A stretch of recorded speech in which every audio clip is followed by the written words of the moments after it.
চলুন বন্ধুরা, আবার এসে গেছি আপনাদেরকে জ্বালাতে, আপনাদের দিদি, বোন বা আপু যাই বলেন না কেন। চলুন, কড়াইতে তেলটা গরম হয়ে গেছে। এই যে পাঁচফোড়ন দিয়ে দিলাম। এবার এর মধ্যে দিয়ে দেব এই যে আলু দিয়ে দিলাম। আজকে মিষ্টি আলু চচ্চড়ি করবো।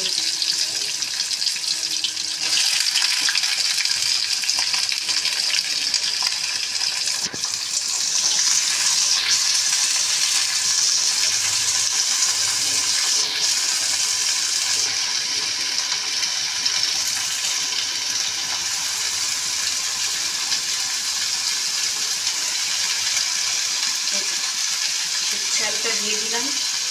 এবার এর মধ্যে দিয়ে দেবো একটা এই যে পেঁয়াজও দিয়ে দিলাম।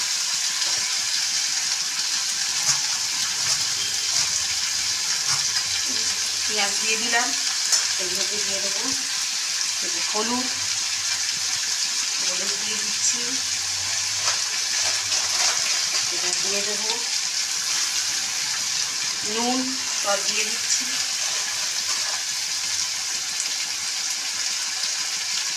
আর দেবো এখন সবজির দামটা একটু কমেছে।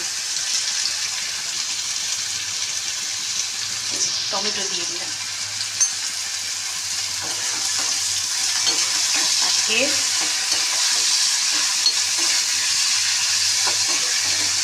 ভগবান যা যোগাবে তাই খেতে হবে, তাই তো আমাদের প্রতিদিন।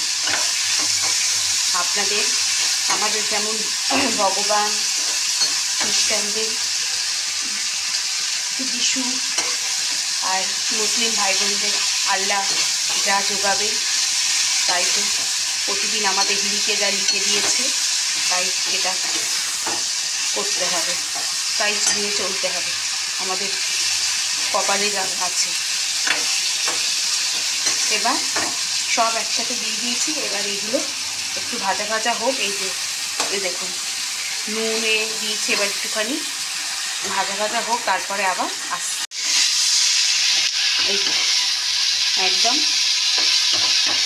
ভাজা ভাজা হয়ে গেছে। এবার আমি জল দিয়ে দিচ্ছি।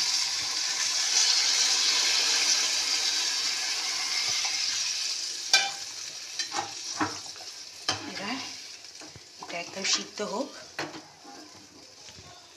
চলুন সব হয়ে যাক, তারপরে আবার আসছি। বন্ধুরা, লঙ্কা দিতে ভুলে গেছি। এই যে একটা লঙ্কায় আমি ফাটিয়ে দিয়ে দিলাম। যে ঝোলটা ফুটুক। হ্যাঁ, আর একদিকে ওই যে ভাত বসিয়ে দিয়েছি।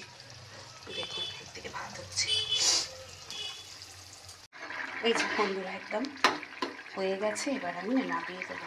কেন একটু ঝোল ঝোল না রাখলে খাবোটা কী করে। চলুন নামিয়ে ফেলি। তাহলে আজকে কেমন লাগলো চচ্চড়িটা? যদি ভালো লেগে থাকে অবশ্যই কমেন্ট করবেন। আপনাদের কমেন্টটা অপেক্ষায় থাকবো। Tata, bye bye.